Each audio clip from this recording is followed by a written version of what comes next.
Con Mario Vergara, senador del Frente Amplio. Bueno, le preguntaba un poco antes de estar al aire si seguían las repercusiones por Carpincho, porque de verdad que lo que pasó también en La Máscara generó gran impacto. Y yo me lo preguntaba en mi fuero interno si tuvo que ver con una estrategia política, ¿no? De tener una mayor visibilidad. No, en primer lugar lo hice porque me divertía mucho hacerlo. A mí toda la parte del entretenimiento, la música y demás, me llama sistemáticamente. En general hago música. Estudié música, hago coro en el Banco Central, pero bueno, no niego que también hay un marco de visibilidad pública. Porque imagino que habrá sido también analizado cuando llegó la propuesta por el equipo que te acompaña. No, mi equipo no sabía nada, no sabía podía nada. saber ¿Fue una decisión nada. absolutamente individual? Fue una decisión individual, las personas que sabían los contaba, me sobran los dedos de una mano. Sí. No, el equipo no podía saber, ¿no? Bien. Bueno, y estaba como esa doble intención, ¿no? Por un lado divertirte y desarrollar más tu aspecto artístico, y por otro lado también llegar a otro público. No era la intención, pero era tampoco niego que era previsible que se llegara con una faceta, creo yo, divertida a mucha gente que de repente no es el público que normalmente sigue los temas políticos o los temas sociales, ¿verdad? ¿Le prestaste atención a las repercusiones? ¿Leíste algunos comentarios en las redes sociales? ¿O te mantuviste al margen? Yo no soy de leer los comentarios en las redes sociales. Es un tema de salud propia, ¿no? Porque creo que las redes realmente tienen una utilidad, pero a ese nivel creo que no tienen límites y creo que no son buenos. Pero sí a las repercusiones que me llegaron por un montón de vías, y la verdad que te diría positivos. 95% divertidas, positivas, qué sorpresa. Claro, hasta tus hijos estaban con sorpresa, claro, ¿no? Mis hijos se enteraron ahí ese día, ¿no? Ahí mi hijo, que tiene 17 años, me puso: papá, qué necesidad. Él estaba pensando que al día siguiente tenía que ir al liceo. Claro, exactamente. Y mi hija tiene 19, me puso: vergüenza y orgullo a la vez. Así que muy genuinas sus reacciones. Pero no, me divertí mucho en hacerlo. Toda la producción es imponente y pasa eso, que nadie sabe realmente.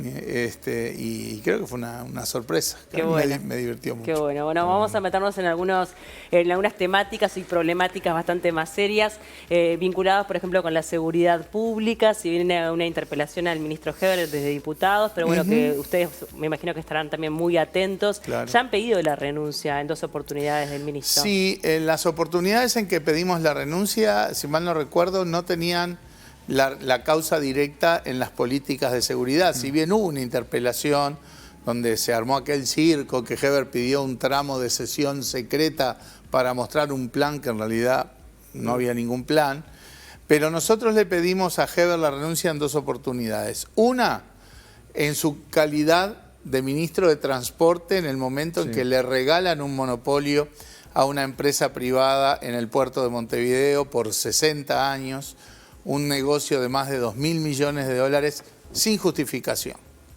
Sin justificación, violando la Constitución, violando las leyes, violando los procedimientos, incurriendo en delitos, porque por algo nosotros hicimos una denuncia en el terreno penal. Y bueno, ahí planteamos sí la necesidad de que Heber diera un paso al costado. En ese caso estaba en el Ministerio de Transporte. Sí, ya había pasado Interior, pero la interpelación, justamente estaba enfermo el ministro Falero y asumió para la interpelación el ministro Heber, que ya estaba en el Ministerio del Interior. Y la segunda vez fue cuando convocamos conjuntamente al canciller Bustillo y a Heber como ministro del Interior, en el marco de haber enviado express un pasaporte a un narco pesado y peligroso que estaba preso en Dubái, y que se le manda un pasaporte rápidamente para que él salga de la cárcel y hoy esté fugitivo de la justicia internacional. Que Bustillo dice que no fue express. El procedimiento... Que fue en procedimientos normales, sin el tiempos procedimiento no fue express. El envío, el delivery fue express. Porque normalmente se emiten casi 10.000 pasaportes al año para uruguayos en el exterior, y solo una treintena, 30 y pico, se mandan de la manera en que se le mandó a Marcet, que es que alguien levanta el pasaporte en la Cancillería y se lo lleva directamente. Claro. Normalmente los pasaportes viajan en las valijas diplomáticas famosas, así que solo 30 de 10.000, ¿sí?, se envían de esa manera. Así que creo que es bastante clara la excepcionalidad con la que se operó en ese caso. Sin embargo, hay que también reconocer que siempre es un ministerio, bueno, que es por lo general, bueno, de mucha crítica, es una gran problemática que tenemos. En su momento, cuando estuvo Bonomi, también se pidió la renuncia por parte de la oposición. El tema es que la temática de la inseguridad es una temática muy compleja. Claro. Nadie Y tiene que además trasciende los gobiernos. Eso también. mismo. Nadie tiene la sellada, ni en el Uruguay ni en ningún lado, porque las tendencias delincuenciales, la penetración del narcotráfico y todas sus consecuencias, es un proceso global, es un proceso mundial, es un proceso que en América Latina es muy duro, ¿verdad? Y nosotros tenemos que trabajar todos en la prevención y en el combate a eso. Yo creo que el Frente Amplio, por ejemplo, no debería hacer lo que hicieron los partidos de oposición cuando el Frente gobernaba, que es tomar este tema como un caballito de batalla electoral de politiquería menor. Se había llegado a una circunstancia en donde cualquier cosa que pasaba en el Uruguay terminaba en renunciar a Bonomi, ¿verdad? Si Uruguay hubiera perdido la final el otro día, era renunciar a Bonomi. O sea, llevado a un terreno de política menor, que bueno, que no puede ser así, porque el tema es el principal problema que marca hoy nuevamente la población uruguaya, y tenemos que tener una capacidad en el sistema político de atravesar gobiernos con una estrategia. Este gobierno empezó con la estrategia equivocada, que fue la LUC, penas mayores y mayor represión. Y cuando durante la pandemia habían bajado los delitos, el gobierno echaba las campanas al vuelo, ¿no? Estamos derrotando al delito, a la delincuencia, que vuelvan las carteras. Nosotros decíamos, no, lo que pasa, esto está pasando en todas partes, es por la pandemia, porque hay menos movilidad. Lamentablemente, cuando pasó la pandemia, los delitos volvieron al lugar en el que estaban y la estrategia quedó clara como un fracaso. De todas maneras, registran como una baja en los homicidios, por ejemplo, respecto a 2019. No es tan así, porque ahora hay unas formas de clasificación que parecen un poco diferentes, porque un rubro que subió enormemente son las llamadas muertes dudosas, Es verdad. que antes muchas de ellas se calificaban con... Si ustedes suman homicidios y muertes dudosas, estamos peor. Igual la discusión no puede ser estadística, ¿verdad? Dos asesinatos más, dos asesinatos menos. El panorama básicamente es el mismo, no ha habido una solución del tema y nadie puede pretender que haya una solución rápida ni de partido político ni de un solo gobierno. Como bien tú decías, este es un tema de largo plazo, hay que abordarlo con otra madurez. Por eso yo decía, el Frente Amplio no puede hacer lo mismo que hicieron ellos, de agarrar este tema como un caballito de batalla de política menor. Hay que hacerlo con seriedad. El gobierno ahora está tratando de hacer un viraje en las políticas de seguridad, la propuesta liderada por Diego Sanjurjo.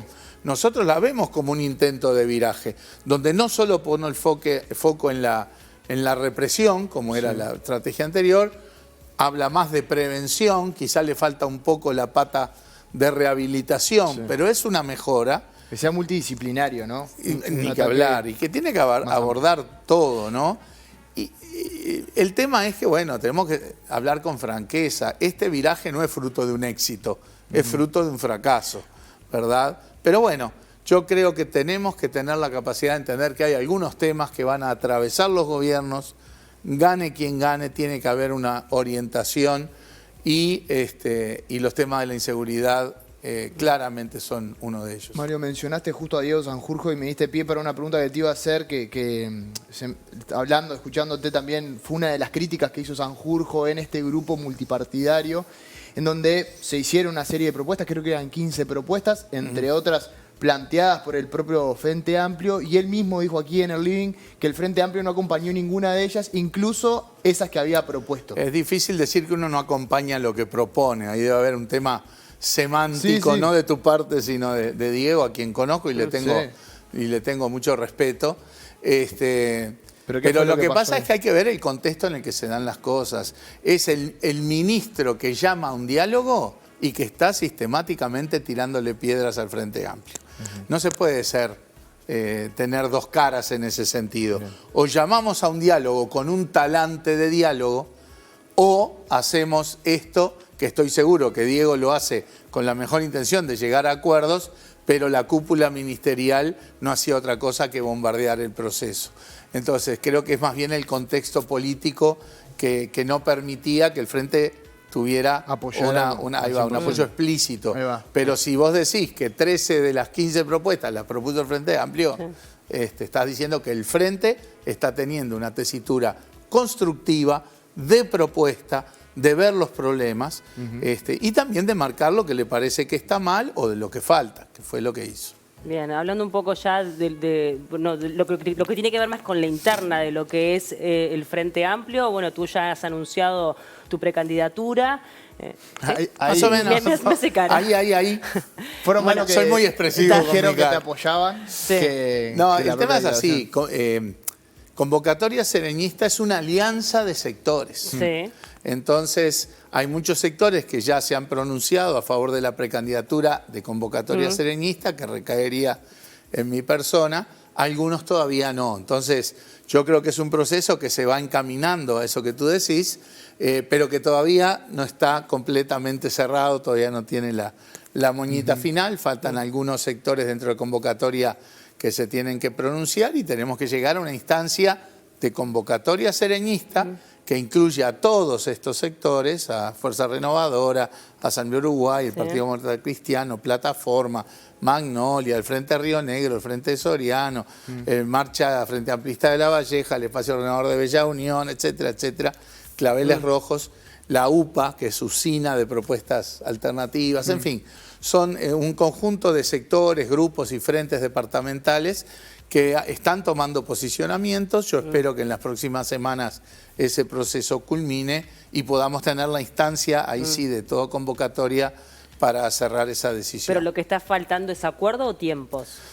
Cada sector necesita sus procesos y sus tiempos y hay que respetarlo.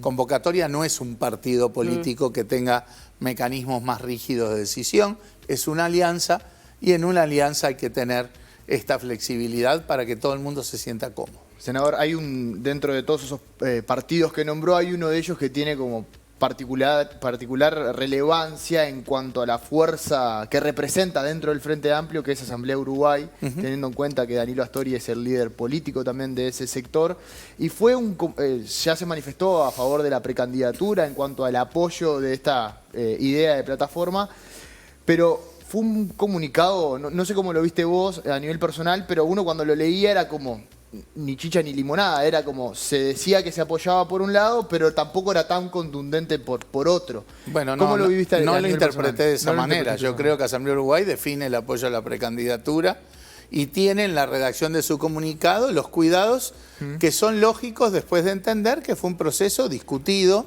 En muchos sectores de convocatoria había algunas dudas sobre el tema y son legítimas. Son legítimas porque son muchas las dimensiones que uno tiene que tomar en cuenta para tomar esta decisión.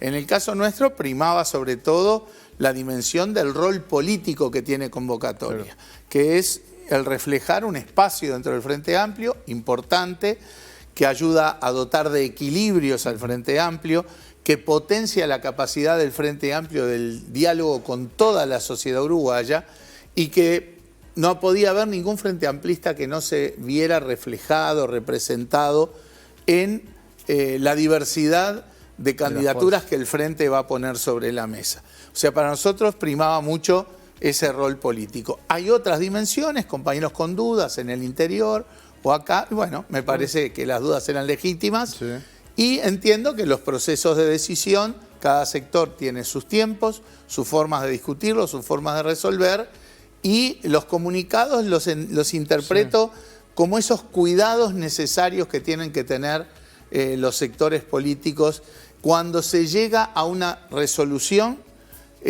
que parte de posturas diversas. Lo que sí me queda claro es que una vez decidido, vamos todos para ese lado. Claro. ¿Y cuál es la relación hoy con Danilo Astori? ¿Cómo está? Sé que hablaste con él porque lo declaraste en rueda de prensa mismo, donde hubo una charla correcta, pero ¿cuál es la relación Mario Vergara-Danilo Astori hoy? Es una relación correctísima, de respeto, por supuesto, de afecto político, ¿verdad? Porque por algo transitamos juntos toda esta etapa, después de haber estado años y años en el equipo económico, ¿verdad? Sí, claro. Un poco dicho en broma, que alguien se refiera al Astori-vergarismo no hace más que enorgullecerme, ¿no? De pegar mi apellido al de Danilo.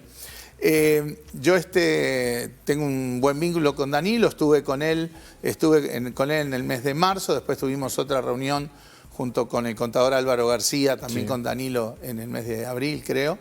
Y nada, son de diálogos francos, de diálogos abiertos, de diálogos en donde desnudamos, ¿sí?, el estado de la discusión en cada uno de los sectores, porque esa es la forma de entender los procesos políticos, poner sobre la mesa la realidad de cada sector y cómo va procesando su discusión. Yo creo que satisfactoriamente esa discusión va encaminada en la dirección que nosotros proponíamos con respecto a la precandidatura. Has dicho públicamente que, bueno, que es necesario poder dar representatividad a todos los integrantes del Frente Amplio, o sea, que cada uno encuentre en algún líder, bueno, quien de verdad los represente. ¿Faltan líderes fuertes hoy por hoy, como en su momento tuvo a Mujica o al propio Tabaré Vázquez? Bueno, yo creo que la historia de los espacios políticos tiene esto de que cuando uno tiene figuras tan excluyentes en el mejor sentido, ¿no? Sí. El Frente Amplio tuvo un líder excepcional que fue el general Sereñi, sí, claro. Pero ese Frente Amplio de líder único ya no existe, no creo que vuelva a existir. Y después tuvimos una tríada de liderazgos, Tabaré, Mujica, Astori, que por 25 años fue una tríada excepcional, excluyente, fue la que permitió que el Frente Amplio creciera, accediera al gobierno, gobernara para el bien del pueblo uruguayo. Y la renovación de los liderazgos no se hace por decreto, se hace en un proceso que tiene que ver con el ciclo electoral, con el desarrollo de los sectores. Y yo creo que estamos ahora en esa etapa, ¿verdad?, de reconfigurar una estructura de liderazgos, porque vuelvo a decir, líder único en el Frente Amplio no va a haber, una estructura de liderazgos que yo creo que de a poco va tomando forma. Y no confundo liderazgos con candidatos.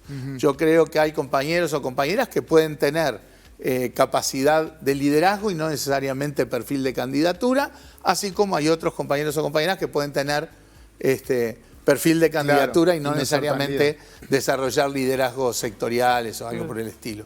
Yo creo que estamos en un periodo muy fermental, muy lindo del Frente Amplio. Hemos pasado el periodo de duelo de haber perdido la elección, hicimos nuestra autocrítica, conformamos una nueva dirección política. Ahí cuando hablabas de los distintos espacios en la interna del Frente de diciembre del 21 quedó claro que hay 3, 4 espacios que dominan el grueso de las sensibilidades dentro del Frente. Uno de ellos obviamente es el espacio sereñista y por eso es que creemos que esos espacios, esas sensibilidades tienen que verse reflejadas en la diversidad electoral que el Frente va a poner sobre la mesa, porque cada Frente Amplista tiene que verse reflejado en algún candidato o candidata. Bueno, no sé qué lectura haces, pero si uno lo mira desde afuera, una de las fallas que tuvo el Frente Amplio fue, bueno, la demora en la fórmula. A partir de eso, están buscando ahora una nueva configuración que, bueno, habla justamente de que todos los candidatos tengan que, ser disponibles. Claro, tengan que hacer fórmulas si es que así la fuerza política lo pide. Ese fue un proceso negativo, no creo que tenga la dimensión como para explicar la derrota, ni mucho menos, pero fue un proceso negativo que no podemos repetir. Y yo creo que esa fórmula que se está buscando a nivel del Frente Amplio, es decir, bueno, el Frente Amplio tiene que avalar en su Congreso de diciembre a quienes van a participar de la interna. O sea, es la fuerza política la que avala a los precandidatos. Bueno, en ese compromiso de que el Frente Amplio te avale como precandidato, uno está bien que asuma ciertas obligaciones, ciertas responsabilidades. lo que viene perfilándose es que una de esas responsabilidades es que si vos vas de precandidato, después tenés que estar a disposición en el caso de la fórmula, ¿verdad? De lo que el Frente Amplio define. Y en ese caso, por supuesto que la fórmula va a ser paritaria. Claro. Vamos a ver quiénes van a ser los precandidatos. Por ahora lo que está manejándose, Yamandú, Carolina, Andrés Lima y eventualmente Vergara. Y bueno, habrá que ver ahí cómo avanza ese proceso y qué resultado da la elección. Mario, poniendo, mejor dicho, un marco, un contexto medio pesimista, porque claro, la pregunta que viene a continuación tiene que ver si estarías dispuesto vos a ser en un eventual gobierno del Frente Amplio ministro de Economía. Mira, no podemos poner la carreta delante de los bueyes. Sí. Nosotros ahora estamos concentrándonos para definir la precandidatura y eventualmente ir a la disputa por la candidatura del Frente. Lo que sí puedo decir es que es notorio que en el espacio de convocatoria serenista están los principales referentes que estuvieron en la conducción de la política económica, que nosotros la vemos inherentemente integrada a la política social. ¿Sí? Tenemos una visión de política económica y social integradas y evidentemente Danilo, quien habla, Álvaro García, Martín Valcorba, Jorge Polgar, etcétera, están en el espacio serenista y evidentemente convocatoria serenista va a estar atrás de la fórmula que los Frente Amplistas definan y va a estar respaldando el gobierno del Frente Amplio cuando el Frente Amplio gane. Por lo tanto, todos los equipos, tanto en economía, en políticas sociales, como en todas las demás áreas, todos los equipos con los que contamos en convocatoria serenista van a estar a disposición del futuro presidente o presidenta frente amplista que tenga el Uruguay. En lo que me es personal, la vida dirá. Yo no creo que tenga que especular ahora con eso porque el foco que nosotros tenemos hoy es el de competir por la candidatura. Ya que hablamos de economía, ¿qué evaluación haces de la gestión de Azucena Arbeleche? Bueno, de la política económica en general. Nosotros tenemos discrepancias claras, ¿verdad? Tenemos discrepancias en el manejo fiscal, en el manejo del gasto, sobre todo durante la pandemia, en que claramente el gobierno debió y pudo volcar más recursos para ayudar a la gente más vulnerable. Aún hoy, con una economía que ya superó la economía del 2019, tenemos 40.000 pobres más, seguimos teniendo miles de compatriotas que tienen que ir a buscar un plato de comida a una olla popular. Y nosotros pensamos que eso pudo evitarse y a esta altura podría haberse erradicado. ¿Por qué decimos debió y pudo? Porque aún sin discutir los objetivos fiscales del gobierno, que es un foco central para el gobierno, sin discutir sus metas, sus objetivos, el gobierno dispuso de recursos que decidió no volcar para ayudar a la gente. En 2020, 140 millones de dólares. En 2021, 300 millones de dólares. En 2022, 120 millones de dólares. Eso es lo que el gobierno, o sea, más de 550 millones de dólares en 3 años, es lo que el gobierno sobreahorró. Sobreahorró, le llamo a que no volcó y no hubiera cuestionado sus propias metas fiscales. Hubiera cumplido sus propias metas fiscales e incluso podía haber utilizado estos recursos para evitar que la gente se cayera en la pobreza, para evitar que se perdieran más puestos de trabajo, para evitar que haya gente pasando hambre. Entonces ahí tenemos una visión crítica. Sí, bueno, hubo situaciones excepcionales también. Bueno, y también en temas del déficit, creo que los resultados, dado lo que han hecho, que han reducido el déficit a base de bajar salarios, de bajar jubilaciones y de recortar o frenar inversiones. Esas son las 3 razones por las que el déficit está más bajo. Y aún así, el déficit hoy está 0.7 puntos del producto abajo del 2019. O sea que tampoco está mal. Y yo supongo que el déficit, porque en el último semestre aumentó, y va a seguir aumentando, porque se supone que van a tratar de recuperar los niveles salariales, al menos en el sector público, en los próximos 2 años, y atrás de eso van a volver a subir las jubilaciones. O sea que si el foco era una reducción drástica del déficit con respecto a lo que había en 2019, tampoco los resultados están acompañando demasiado. La última mía tiene que ver con la política monetaria. ¿Qué opinás y qué hubieras hecho vos en este caso? Bien. Bueno, hay un tema claro de... El gobierno no tiene una agenda de crecimiento ni de desarrollo. Su foco central era el gasto público. Y no tiene políticas de competitividad ni de productividad, sino estaría apoyando, cosa que no está haciendo, la ciencia, la tecnología, la innovación, el emprendedurismo. Y en los temas de competitividad estamos más débiles, ni que hablar en la zona de frontera, que tenemos una disparidad de precios con Argentina enorme.